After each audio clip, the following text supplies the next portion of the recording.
Değerli kuşseverler, Kuşların Dünyası'na YouTube kanalıma hoş geldiniz. Bu kanalda Kanarya üretimi, eğitimi, genetik ve yetiştiricilik üzerine bilgi ve tecrübelerimi paylaşıyorum. Özellikle kaliteli üretim ve doğru eğitim üzerine çalışıyoruz. Kanalıma abone olmayı, beğenmeyi ve paylaşmayı unutmayınız.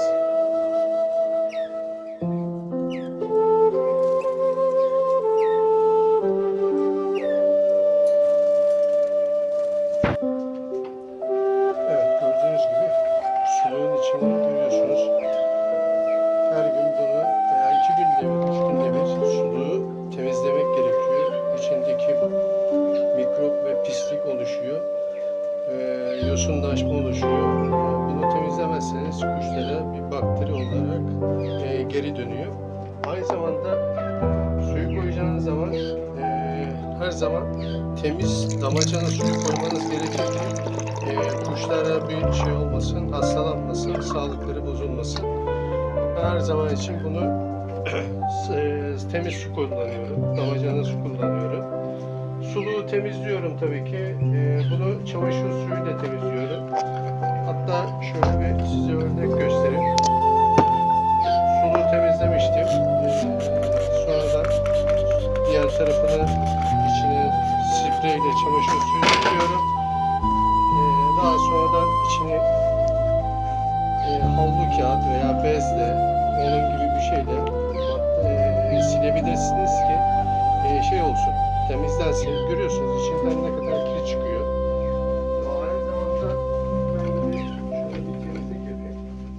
Gördüğünüz gibi havlu kağıdı görüyorsunuz temiz ama şu anda bakın hala içi temizlenmedi. Kuşların su içtiği tarafı iyice temizlemek gerekiyor. Bu da temizlenmezse kuşlara hastalık bakımından çok kötü geri dönüşler oluyor. Buradan bir bakteri, mikrop kapması kuşların belki bir veya birkaç tane kuşun ölmesine sebep olabiliyor. Hastalanmasına da sebep olabiliyor. Ben bunu iyice temizliyorum. Gördüğünüz gibi içinde mikrop kalmadı. Ondan sonra su da gayet damacana şeffaf suyu. Ve tekrardan bunun içine koyuyorum. Su kuşlara veriyorum. Bu şekilde kuşlar da daha rahat suyu içsinler ve daha sağlıklı bir yaşama geçsinler diye düşünüyorum. Bunu yapmadığımız takdirde her zaman için ileriki zamanlarda bizim kuşlarımıza büyük sağlık sorunları yaşatacaktır. Kirli suluklarda oluşan başlıca bakteriler ve mikroorganizmalar. Biyofilm bakterisi, suluk kenarında oluşan o kaygan, sümüksü tabakanın sorumlusudur. Nemli ortamları çok sever ve antibiyotiklere karşı oldukça dirençlidir. Salmonella, dışkı yoluyla veya havadan suya bulaşan en tehlikeli bakterilerden biridir. Çok hızlı çoğalır ve bulaşıcıdır. E. coli, genellikle dışkı temasından kaynaklanır. Suluktaki durağan suda organik maddelerle beslenerek devasa koloniler oluşturur. Kursak mantarı, bakteri olmasa da kirli ve nemli suluklarda en sık üreyen mantar türleridir. Suyun asit dengesi bozulduğunda hızla yayılırlar.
Kanalımıza abone olmayı ve beğenmeyi unutmayınız.